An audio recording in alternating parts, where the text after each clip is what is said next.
Sutton. Oh, okay. Let me go find out what to do.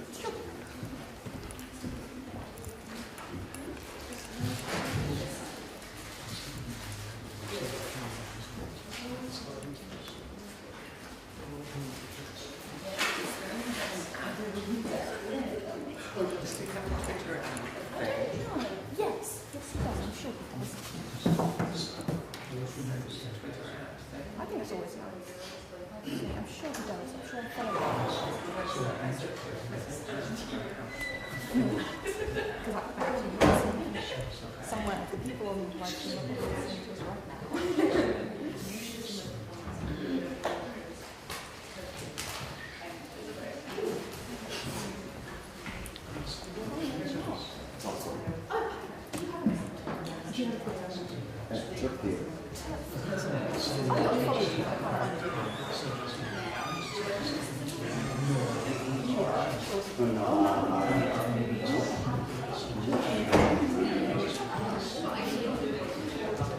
Well, now I'm following.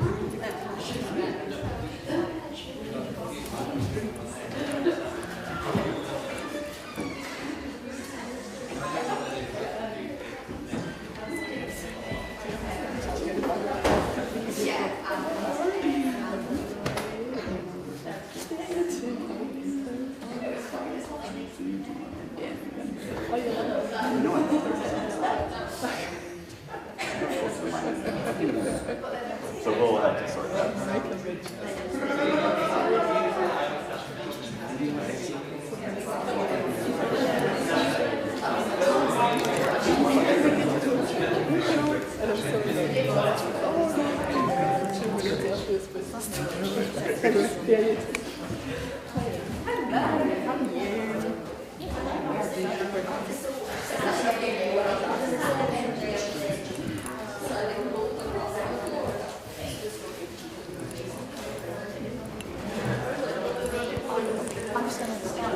And then when I do, I'll hand you this. You just need to pin it onto you and put that in a pocket, maybe? You've got that?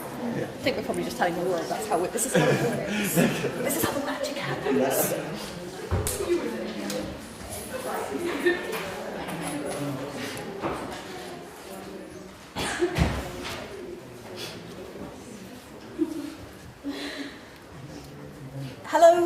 Hello everyone. Thank you so much for coming here, especially on such a dark and miserable night, but it's wonderful to see you all. And hello also to the internet. Hi. I am delighted to introduce Danny MacDougall, who has come all the way from America. We'd like to say specifically for this EDSIGN lecture, but I think that would not be true. And Danny has said that he will introduce himself, which is great, so my work here is done. So I'll just hand over to Danny, and thank you very much. Terrific. Thank you. Let me manage this artifact of hearing people. Thank you very much, Ella. Can you hear me? Yes? No?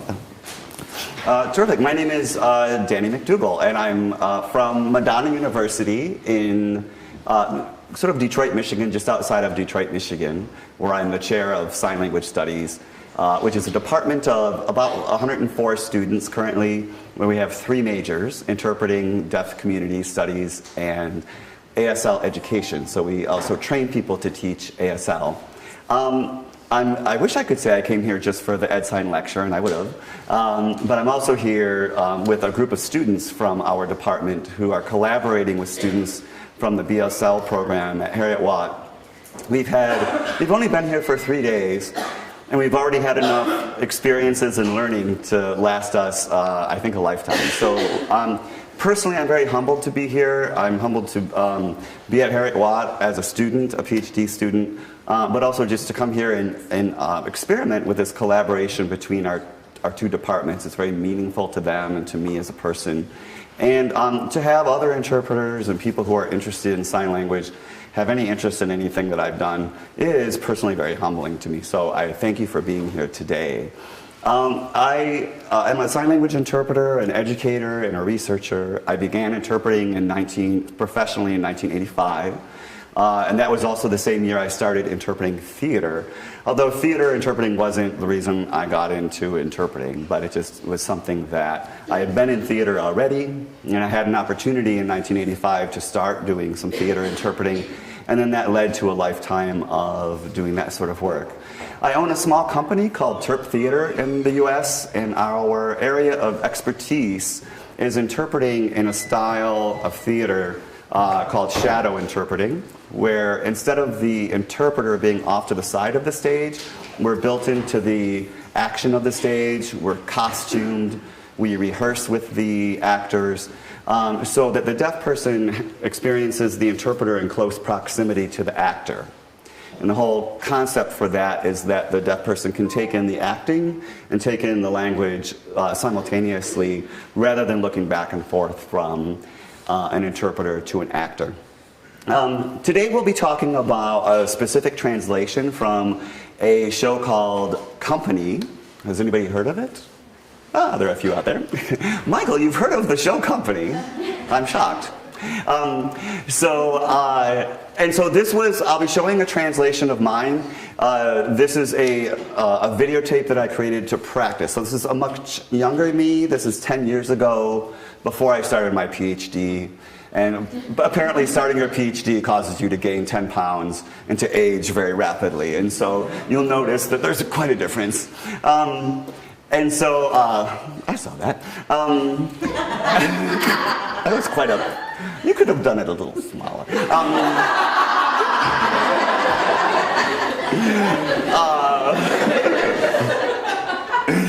And so at the time, iPads were sort of like, I had like one of my first iPads, and so I would go to rehearsal and film and practice something, and then I would film myself so that I could remember the translation in ASL rather than writing the translation down in English. And so I now have this record of this translation, and I've been conducting some analysis of that translation. So today we'll be talking a little bit about that. I've included on the PowerPoint the link to this translation. However, we're going to see it a couple times tonight as well. But that's for future reference if you'd like to watch it.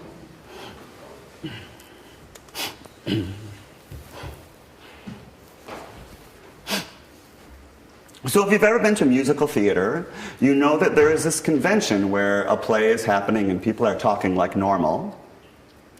And then all of a sudden they start to break into song, but they act like that's normal.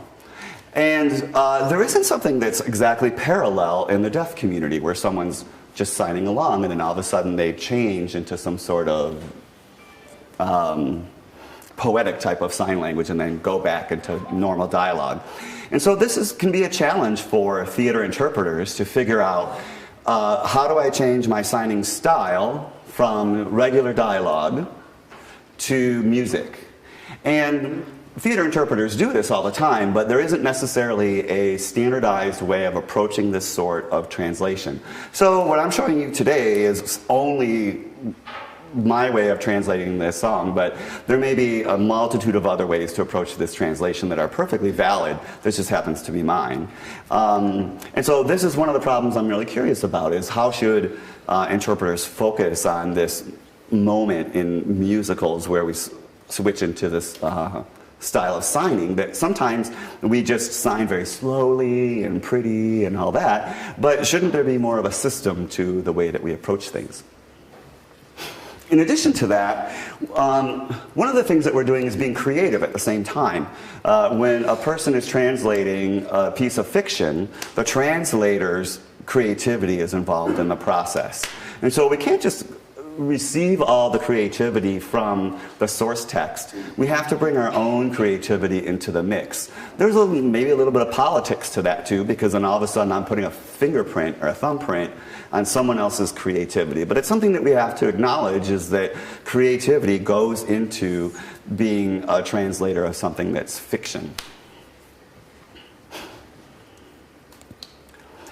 And so we're going to talk about two projects today. The first project is the analysis of the translation, and then the second project is the results of a focus group where I asked deaf people what they took away from the translation. So we'll first talk about the translation analysis.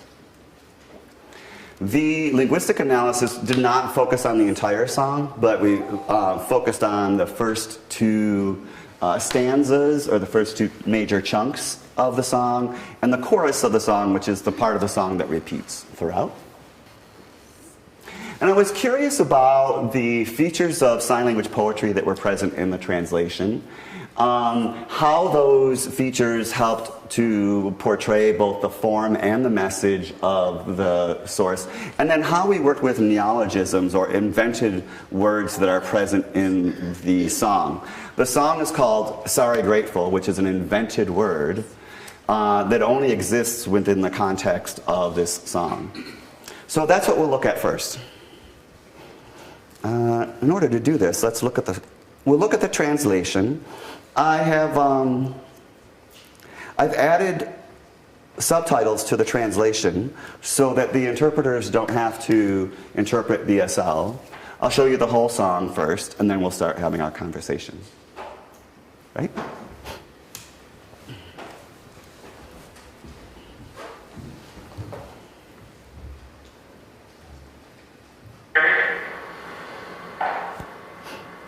Oh, I'm sorry. Can I add one more thing?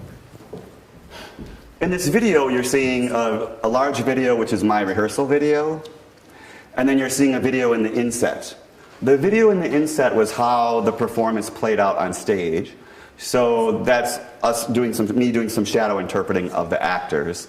I've just put that there for reference generally, but the main translation is what we're seeing on the large screen.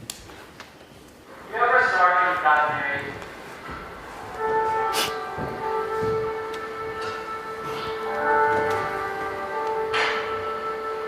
You were always sorry. You're always grateful. You were always wondering what might happen. Then she walks in.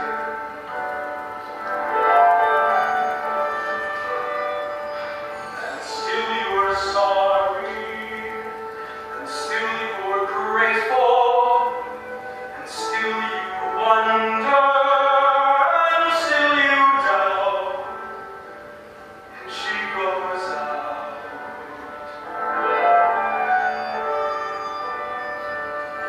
Everything's different, nothing's changed. Only maybe slightly rearranged. You were sorry, grateful, regretful, happy. I look for answers where none occur. You always are what you always were, which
what you always were, which has nothing to do with, all to do with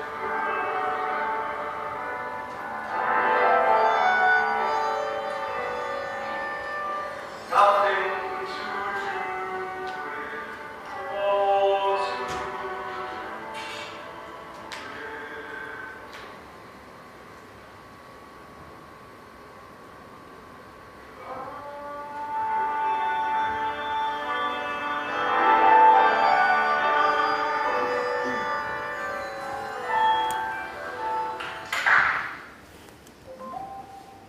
Okay.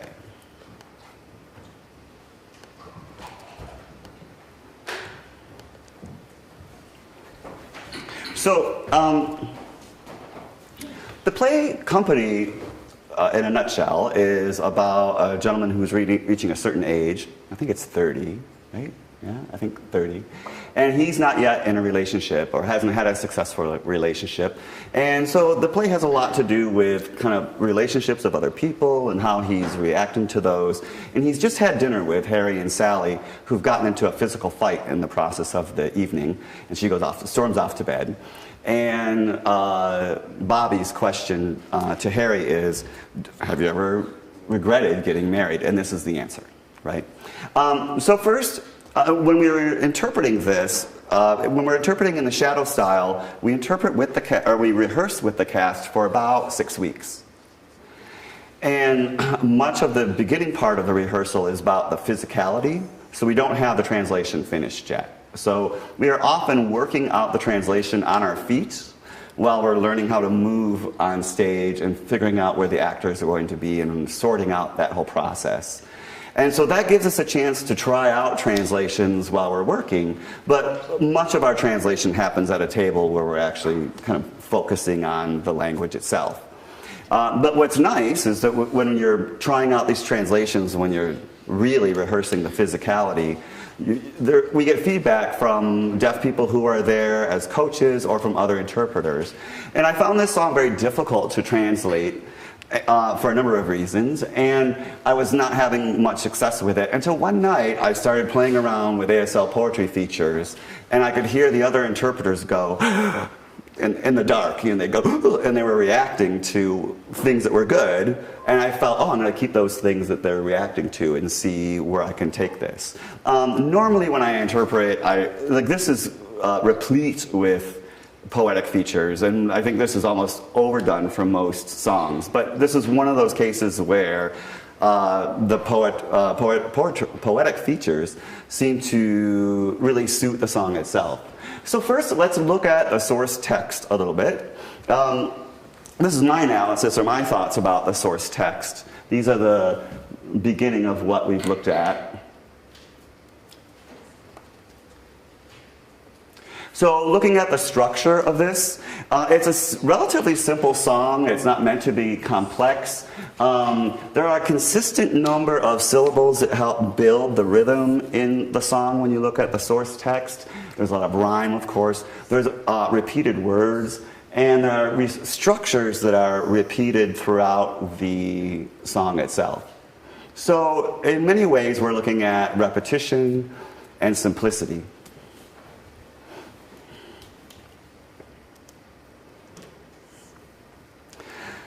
The message of the song is meant to talk about paradox, kind of an overall paradox in the song, but also there are times when there's paradox or conflict within a phrase or within a word, like sorry, grateful is paradoxical in itself. And there's this issue of the form of to be, which we of course in ASL have no version of to be, and so that was particularly vexing too. And then there's this chunk here. You always are what you always were, which has nothing to do with all to do with her, which was just a mess as well. And frankly, we won't really get into this part too much today, but it was very difficult to interpret. So some of the techniques that I thought I would look at are techniques that are prevalent in sign language poetry, and particularly these are poets that I'm familiar with in the States. So this list of poetic features is not meant to be exhaustive, but these are sort of the features that I was looking at when I wanted to analyze the translation. I'll talk about a few of them. Much of this is based on the work of Clayton Valli, who began analyzing poetry that he created back in the 80s and 90s. He has since passed away. And Clayton based his own poetry on the features of sign language and the parts of sign. This is the part of the lecture where I would ask my students, what are the parts of signs? Tab, des, sig, and orientation, that kind of thing. So, so he was building rhyme based on hand shapes, the locations of signs, the movement paths of signs, and the palm orientation of signs. And he was also building poetry based on eye gaze as well. So repeating these kind of structures over and over again. One example of his techniques, or one of the techniques that he used a lot, is a restricted hand shape palette. So he would build a poem and limit the number of hand shapes that he would use, or he might repeat one hand shape over and over again as a predominant hand shape. Another method he might use might be to alternate locations up and down or left and right. Sometimes he would alternate things from like near or far. And then I also was looking at some other work by Peter Cook and Manny Hernandez. Peter Cook often uses transformational line or geometric line.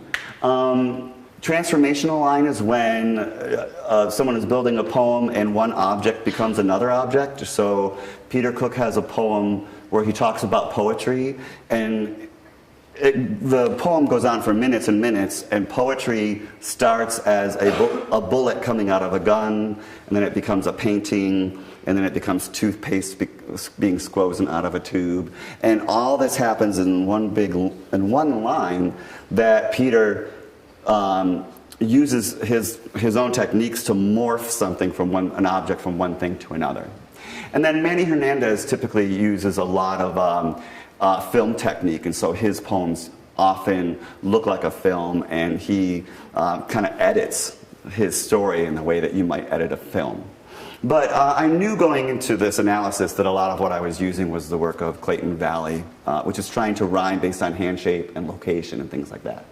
So this was, and lastly, plays on sign, POSs, are ubiquitous in creative sign language, taking a sign and changing it and making it mean something else. For the folks here, this is probably nothing new. But let's look at the specifics. We're going to look at a chunk of the video again, and we'll look at what I seem to think is involved in this translation.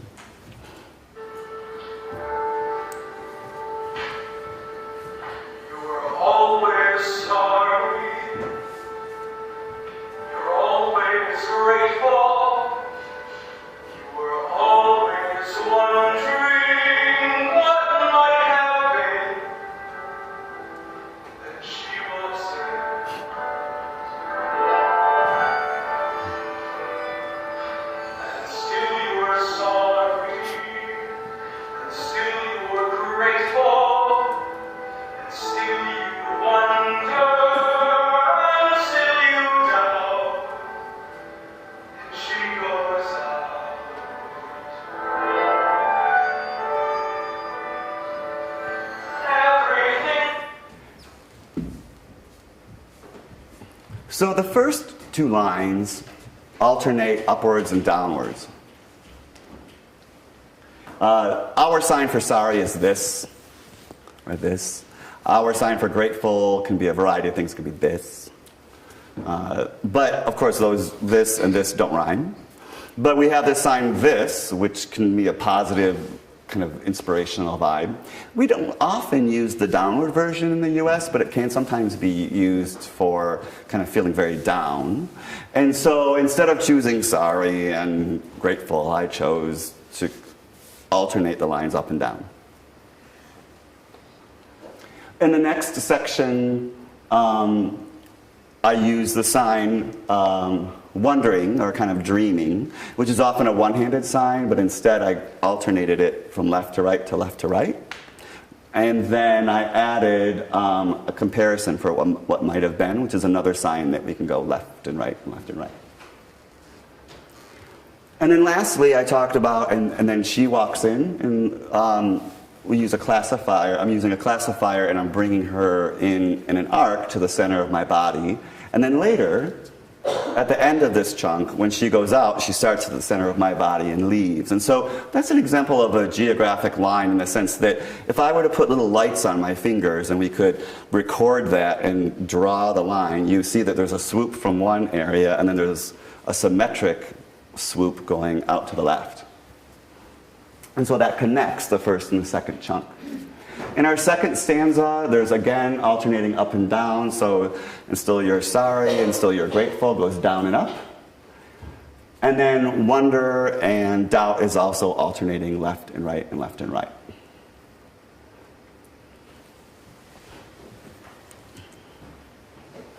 These two sections also have restricted hand shape palettes. The top section uses only 4 hand shapes, and the bottom section adds 2 more hand shapes to the mix, which enhances the simplicity of the translation. And is considered sort of a form of rhyme in sign language poetry. So here we have on your left, the chart shows the English lyrics on the left, and then the translation gloss on the far right, and it reminds us of what the poetry features are. And then this is just sort of a photographic evidence or documentation of those alternating left and right patterns. And the geographic line where we have an arc that starts on one side and ends on the other.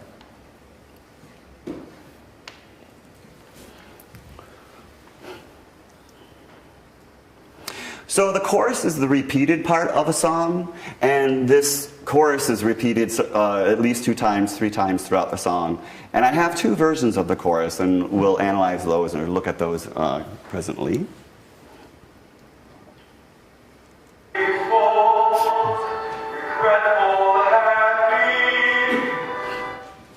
So in the first chunk, what we're looking at, sorry about that, no. So really what we're looking at is the approach on sorry, grateful, and regretful, happy. So in this one, sorry, grateful, instead of, before we had the kind of positive upward vibe, kind of the happy and the sorry part was downward. So in this case, the sign is, and this is sometimes used in creative sign language to kind of take those 2 signs and meld them together. And so this is kind of, while it's acceptable and people understand that readily, you don't necessarily see this in everyday sign language, but it's a creative way of signing this concept. And then regretful, happy, here it just starts as a frown and then morphs into a smile, which is sort of that Peter Cook technique of morphing one thing into another. In the second version of this chorus, we have a slightly different approach.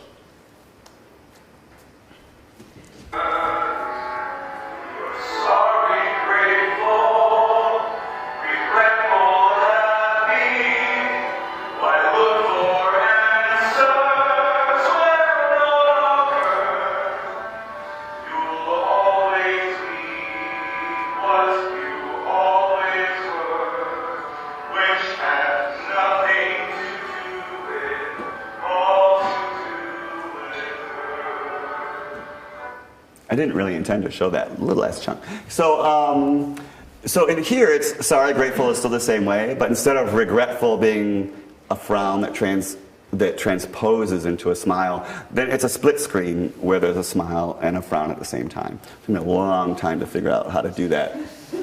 I was always going like, no, but yeah. And so, often when a part of a song is repeated, a singer will make some adjustments to a second version or a third version. And part of the reason I did this was maybe not logical, but I had these 2 translations and I liked both of them, and I thought I might try to use both of them in the song. It's a bit selfish, but hey.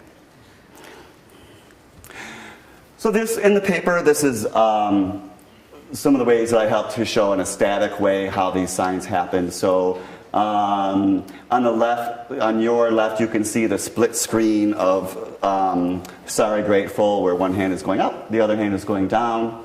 And then here on your right, you see the two different versions of Regretful Happy. The first one being a frown and then a smile, and then the second one being this split screen. When I post these as my Facebook profiles and people say, "You have 4 arms now?" Because some of these look a little weird. Now, repetition is, Deborah Tannen talks a great deal about repetition and the value of repetition in discourse and in language. And so we use repetition to emphasize topics and for a lot of other reasons in our daily discourse, but repetition is also used in creative forms as well, right? And so here I'd like to talk a little bit about repetition in the source language and in the translation. And the translation's pretty replete with repetition, so this is going to get a little messy, unfortunately. You can see in the English version that Stephen Sondheim, who wrote Company, used repetition in many ways. For example, at the top, you're always, 3 times. And in the second chunk, and still you're, and still you're, and still you, and still you, right? So there's repetition in the source. And in the translation, there's repetition at a number of levels. So at the word or the lexical level, of course, there are signs that are repeated over and over and over again.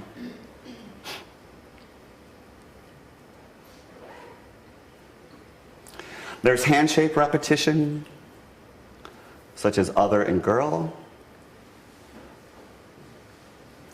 There's repetition in morphology, so that the way that we modify signs, so this alternating left and right approach.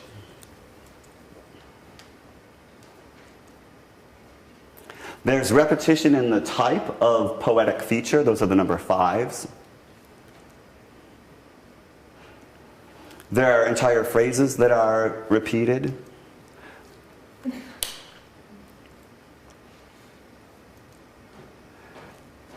And then there's also structural repetition throughout.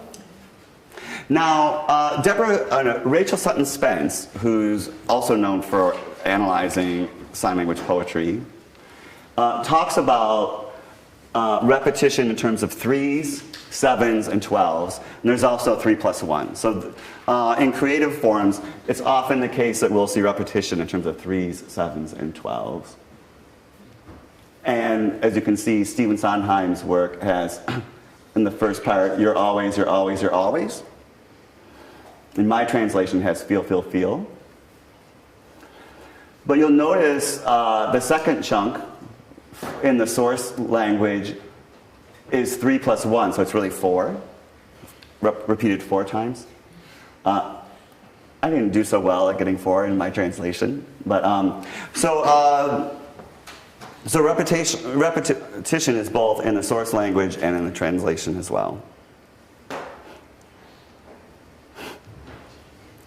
So a look at the linguistic analysis of the poetic features shows that I'm showing contrast through different locations and different movements, that the directions up and down have some sort of important significance in the meaning. And then up and down is something that I use for paradox. I use these movement path lines, this kind of swooping from in and swooping out kind of thing. And I use a restricted hand-shape palette, which limits the number of hand shapes I use when I'm translating. And then lastly, of course, repetition. So what? You know, we interpret these translations and we put them out there, and often they're ephemeral. The translations and the interpretations that are happening today are being rendered and then they're gone. Well, they're also being recorded, but they're meant to be ephemeral. But when we're translating for something like a play, or we have this opportunity to look at ourselves and to conduct our analysis.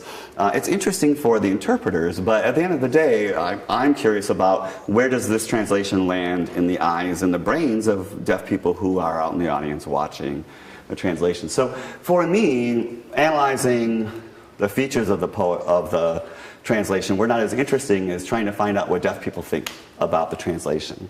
And Dirksen Bauman conducted a brief experiment once at a conference with deaf people. He took a poem of Clayton Valli's, which is called Snowflake. There are a few photos here. And he took this poem, a video of this poem, to a conference. And he sat a group of deaf people together and he said, I'm going to show you this poem and I want you to tell me where the rhyme is and where the lines end. Where's the line breaks in this poem. And these are snapshots of Snowflake, and a lot of what this poem depends on is a restricted hand-shaped palette and then also location of signs. And so the deaf people looked at this poem and they tried to answer the question, and Bauman's conclusion was that deaf people cannot see this type of rhyme in ASL poetry, or at least can't identify it or label it. And that was a bit controversial because deaf people notice lots of things in language, and so the question was it about the question at the time, or what was going on there? And so that always made me wonder, you know, if I put all this work into a translation that is trying to be creative and trying to use these features, is it really something that has any relevance for the deaf people watching the translation? And so my so what was, I want to get to the point of asking deaf people, what does this translation mean? So I pulled together a focus group of 4 deaf people and wanted to answer a few questions. First, I was curious about how deaf people perceived the translation, and if there was a way that we could pinpoint why it was that they took away the meaning that they did. I'm curious about whether or not we can compare how deaf people receive a translation to how hearing people receive a translation. And that's an ongoing question for me in my research. And whether or not deaf people can say, ah, that's the poetry in this thing.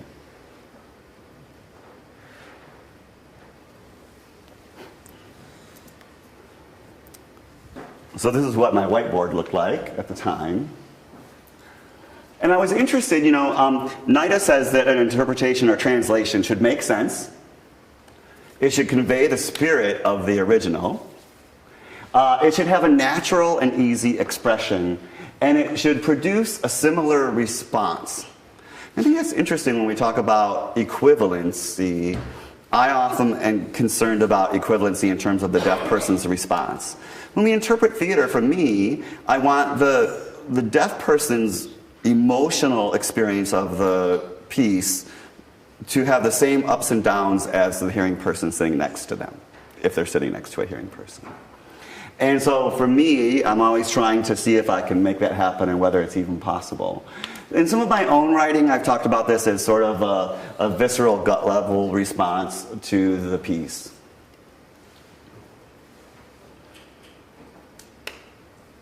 A little farther down, there is one deaf writer, she writes what's called the creative pensive. And she talks about how she's a deaf person who goes to theater a lot. And she decides that when she's going to a straight play, which is a play without music, she goes to a production where there's captioning. She goes on the night where there's captions. But when the show is a musical, she goes on the nights that have interpreters. Her rationale is that the captions cannot show the emotion that's in a person's voice, nor can it show the emotion that's in the music and all that comes to it. And her thought is that the interpreters can embody those things in a way that can't happen in printed language. And I thought that was an interesting choice. Now, Rachel Sutton Spence has had an article or a portion of her work where she was curious about the way that deaf poets animate inanimate objects. So if she has a poem or a deaf person is writing a poem that's about a toothbrush that walks down the street or something, how does a deaf person make a toothbrush be an animate object, right? And so she pulled together a group of deaf poets and creative people, and she conducted an experiment with some talk aloud protocol where people were talking or discussing how they would be creative in these ways out loud while they were doing it. And she tried to understand kind of if they could come to some sort of agreement about how they did this, or if it was just sort of a technique that everybody had their own way. And that inspired me in terms of how I might approach a focus group of deaf people. Because if she was able to successfully show that there are some commonalities in how creative deaf people create sign language stories and poetry, can we flip that and say, is there some consistency in the way that deaf people perceive creative translations and creative sign language? So I pulled together a group of 4 deaf people whose information is listed here. They come from a variety of backgrounds, and it was a proper IRB supported bit of research. And I conducted a focus group and then analyzed the results of the group, which is videotaped, and the videotape is about 18 minutes long.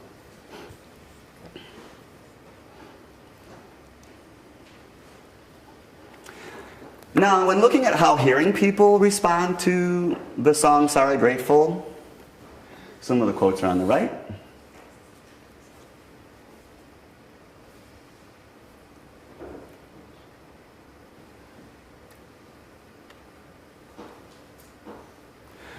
So in theory, this is musical comedy, but the quote on the bottom kind of says it. If it hurts this much, is it really a musical comedy? And the quote at the top kind of reinforces this idea that hearing people do take away this idea of paradox from this song. So so I showed the video that you saw to the members of the focus group, but the members of the focus group saw the video without the inset, the performance on stage. So it was just me. And I asked them a series of questions and then filmed their discussion. So much of the focus group was discussion between deaf people talking about what they saw. I provided no real context for them about the translation. They didn't even know whether it was music or not. I just said, I'm going to show you this and I'd like to understand what you take away from it. So one of my questions was just sort of, what's your gut reaction to this video now that I've shown it to you? What do you think? And how does it make you feel? And this is the summation of their responses. I felt it was positive and then negative. It was happy and then sad. That it discussed the ups and downs of life. That there was discussion of opposites. And then there was a sense of conflict or paradox. Now my label paradox that's my English translation of what was being discussed. So conflict is also would be a common English phrase. So from this, I thought, okay, that's kind of interesting. Maybe they're taking away from this translation the same thing that hearing people might take away from the original text, which is paradox and things like that. My next question was, okay, so you've said here's what this song means, or this translation means to you, but why? What is it about this translation that makes you think that it's about paradox or conflict or the ups and downs of life? And here's what they said. They pointed to the composition of the translation, which strongly involves lefts and rights and ups and downs. They pinpointed that their feeling was that everything that went up was good and everything that went down was bad. And that the left and right movement the in and out movement was about opposites as well. They also talked about forward and backward movement, which frankly wasn't something I thought about in my translation very much. It's there, but I hadn't thought about it too much. And then there was something that I hadn't thought of, and they mentioned the black and white photography. which of course wasn't part of the staged version. But the only reason this video is in black and white is because, as photographers know, most people's skin looks better in black and white. And I didn't want to look at my pimples and stuff that was going on, and so I just said, oh, I'll just change this to black and white, so I look better in it when I look at it.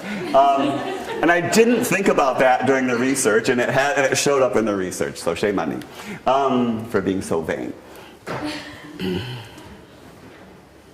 Now, we did have this conversation about what they thought was cool, what they thought was interesting in the translation.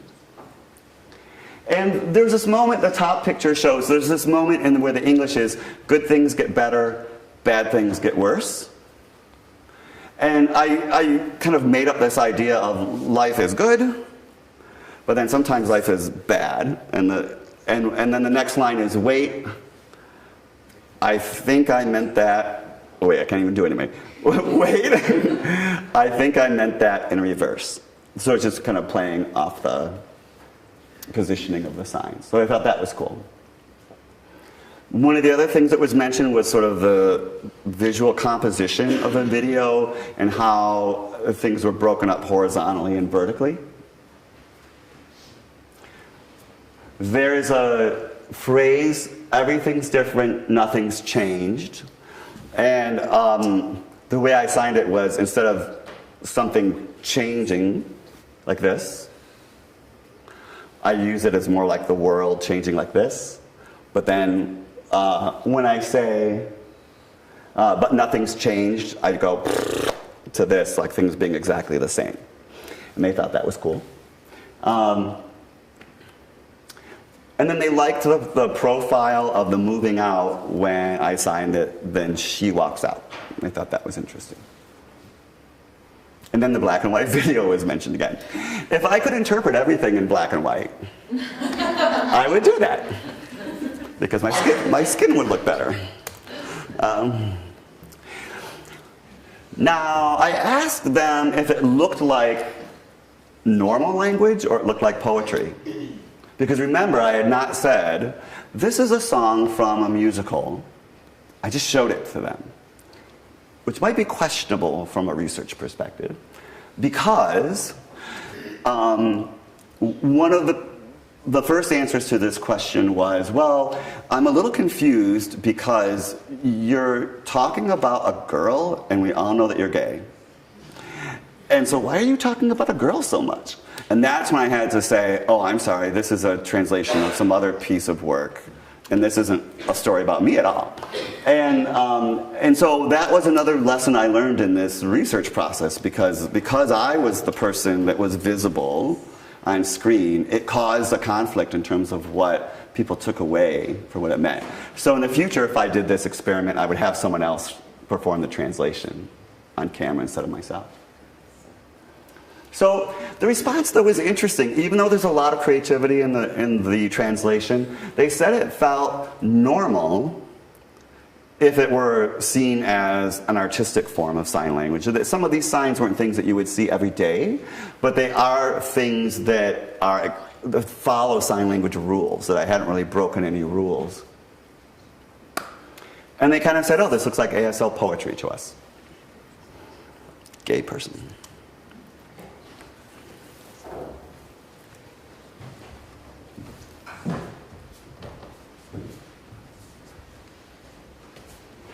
And so, interestingly, the deaf people in the focus group did not perceive this as music at all. And again, part of my methodology may have been flawed. But it's interesting to me to have this finding. It was perceived as being rhythmic in the sense that sign language poetry is rhythmic, but it wasn't necessarily perceived as being musical. One person did say, some of this looks like it could almost be inspired by music.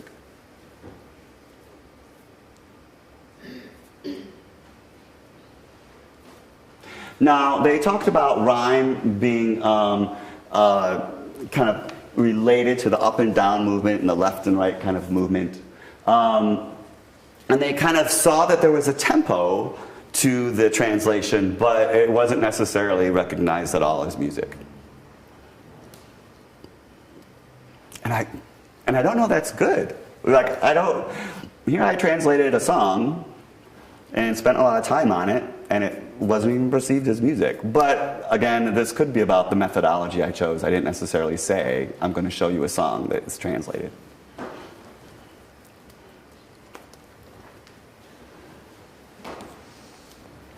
And then when we talked about the invented signs, here are the results.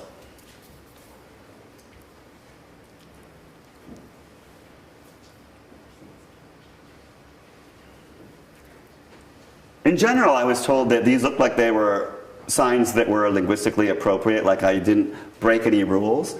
They felt like doing this, for example, was like patting your head and rubbing your stomach at the same time, which I won't demonstrate. Mm-hmm. They felt like the purpose of these invented signs was to show paradox or difference.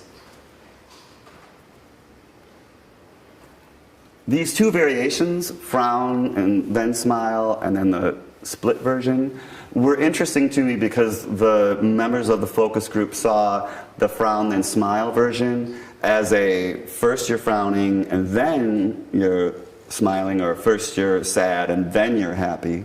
But they saw this simultaneous version as being simultaneously in the state of both emotions, which kind of makes sense.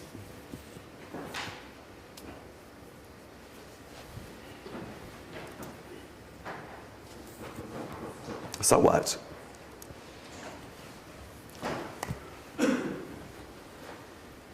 So often when because I'm researching interpreted theater now, and because I do shadow interpreting, which is somewhat rare, I think in the US there may be about 3 or 4 places where shadowing happens on a regular basis. And often when I start to ask interpreters about the origins of shadow interpreting, some interpreters will claim to have invented it. Oh, I invented shadow interpreting. And really, I think deaf theater invented shadow interpreting. I don't think interpreters can take any credit for that. I think most of what deaf people do is credited to the deaf community, or should be credited to the deaf community. So I think we theater interpreters just steal everything from deaf theater and from deaf literature and deaf poetry all the time. So I find it interesting when people kind of say, oh, we interpreters invented something new. And very similarly, I think that we interpreters can learn from the deaf community's approach to being creative and apply that creativity in our own work. And so I'm not saying that every interpreter who's doing theater work should go out and try to make every song be densely sign language poetic, because I'm not certain that, frankly, that every theater interpreter has the opportunity to spend the time necessary to create those kinds of translations. I had 6 weeks, and not every song in the show was this poetic. Some of them were as good as I could get them. But I'm very curious about the degree to which sign language interpreters can borrow from creative signing, and what might be the limit of that. Can an interpreter be expected to reach a level of poetic signing that's at par with a deaf person in a translation? Is that too far? Is that too creative? Is it too much about the interpreter then? Or should we pull that back? I don't have an answer to that. But I'm curious about how interpreters might do this, especially since for many of us, sign language is our second language, and being creative in our second language can sometimes be fraught with peril.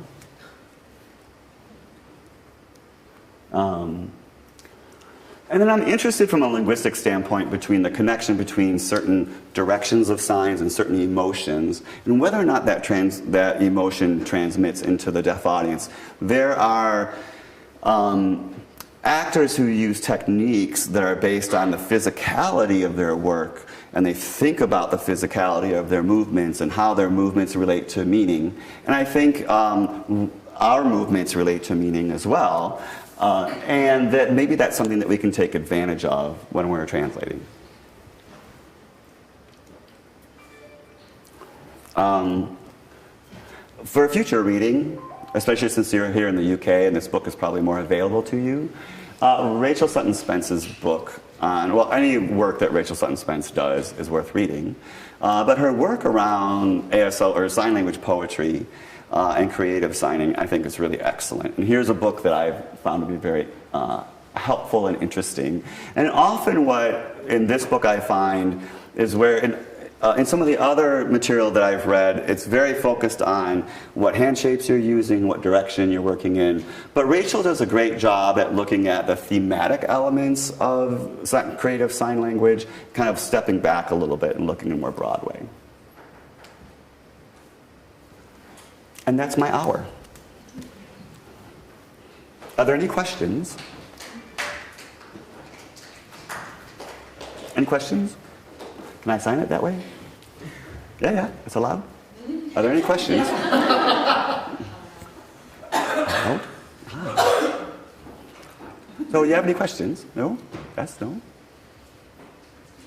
Right. Well, thank you so much for coming. I enjoyed being here.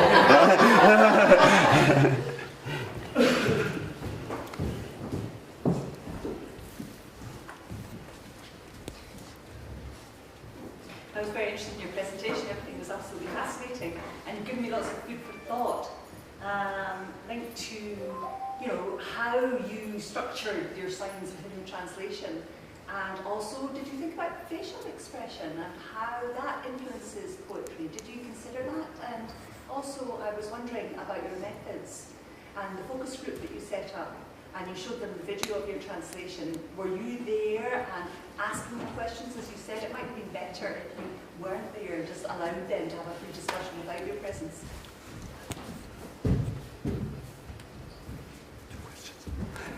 Thank you for that. I feel like my brain is thinking about the second one. I'll have to go back. Oh, facial expressions. Thank you.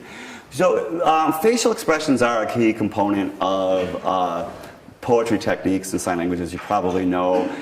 Some poets focus strictly on eye gaze as a part of their poetry techniques. I didn't really focus much on, in this particular project, on facial expression, but I agree with you that it would be very interesting to kind of focus on the face and those features and not look at these other pieces. So maybe you've given me something to consider. And secondly, I feel that there are some oh yes. And just to link with facial expressions, maybe that be more musical, you know, they might get more of a sense that there is musicality if that comes across through the facial expressions. Yeah, that's great. I'll have to, no, don't be sorry at all. I'm just going to repeat that because I didn't see.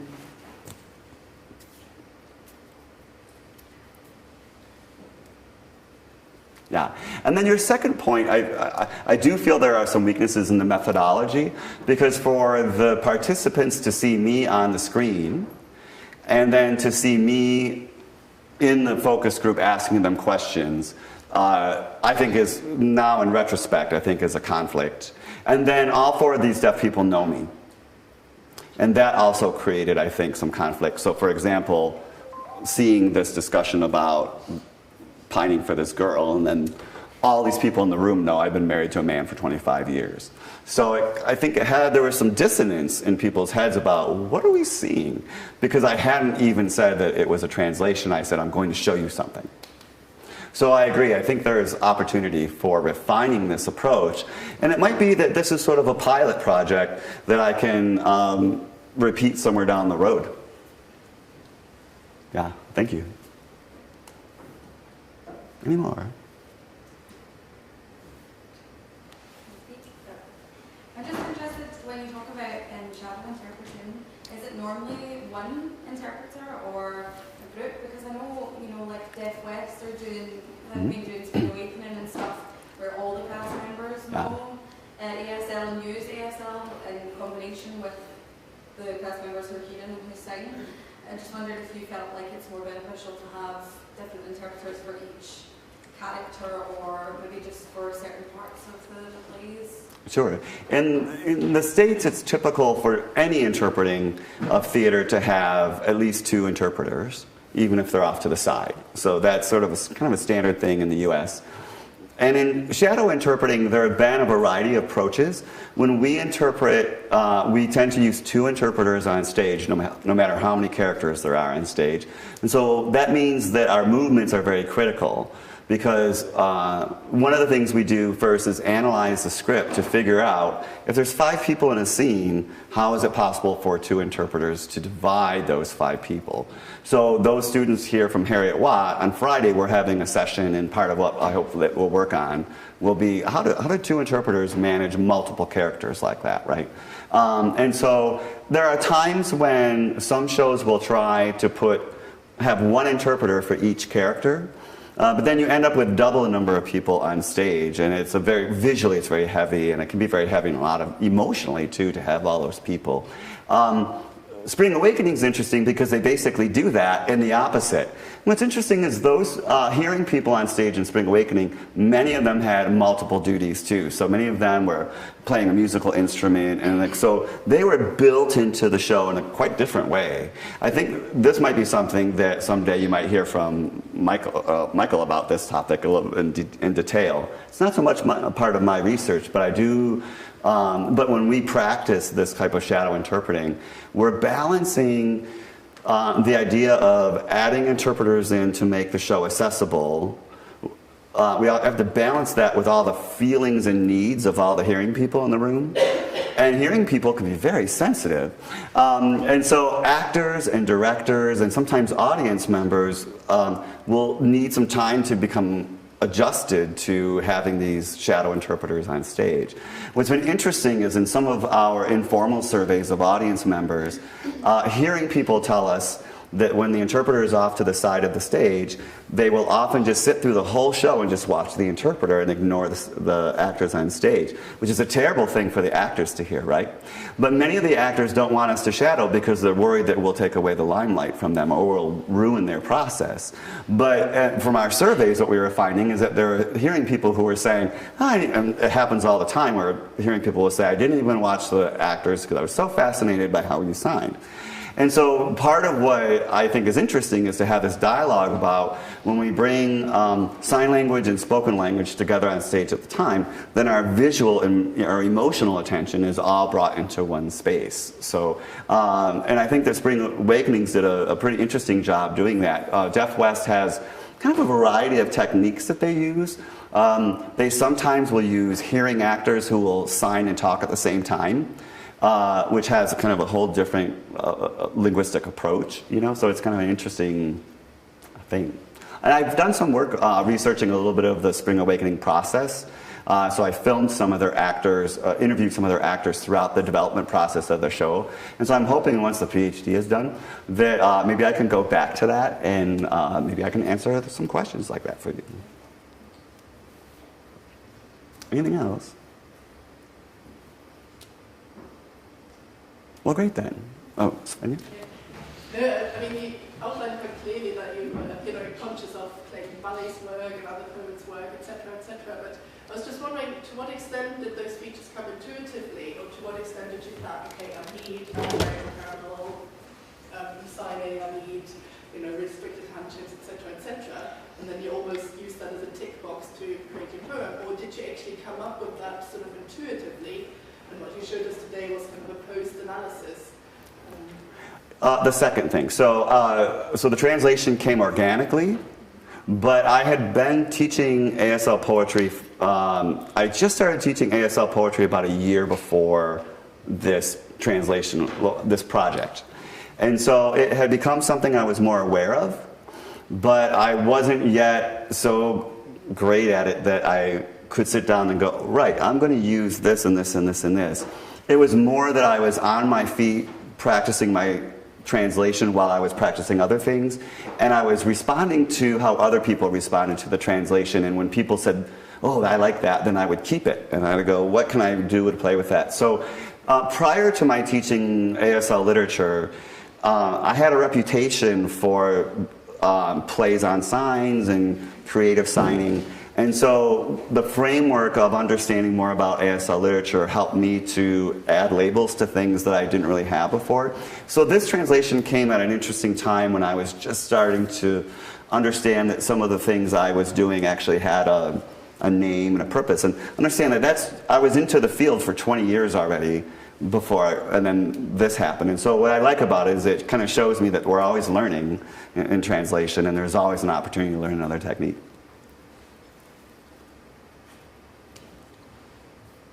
All right. Any more? Going once, twice?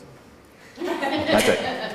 Thank you all so much. I appreciate you coming out on this beautiful Edinburgh evening. And thank you. Where is it?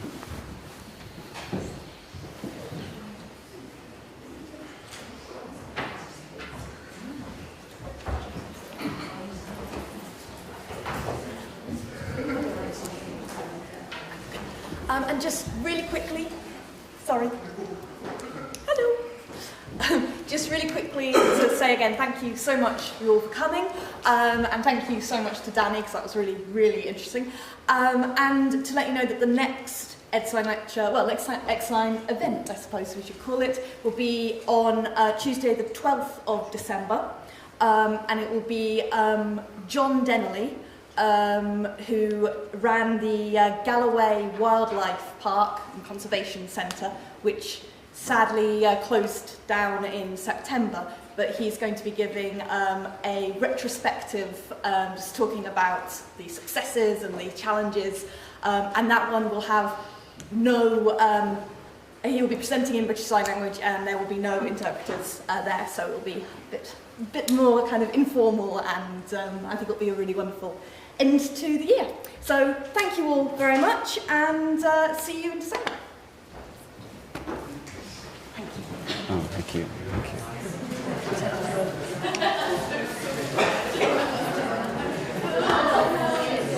Take off your... Oh.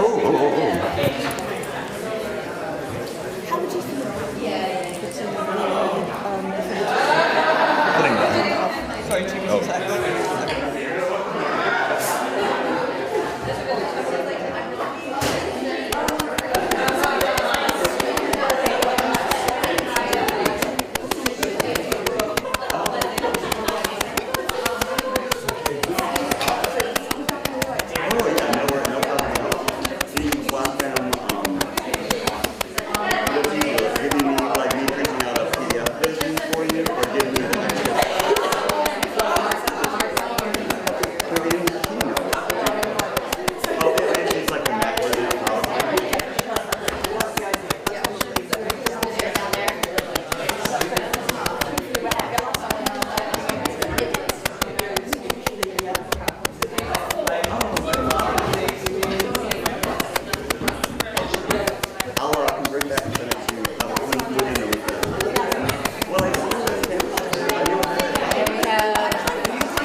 So yeah, so and it could be interesting to compare.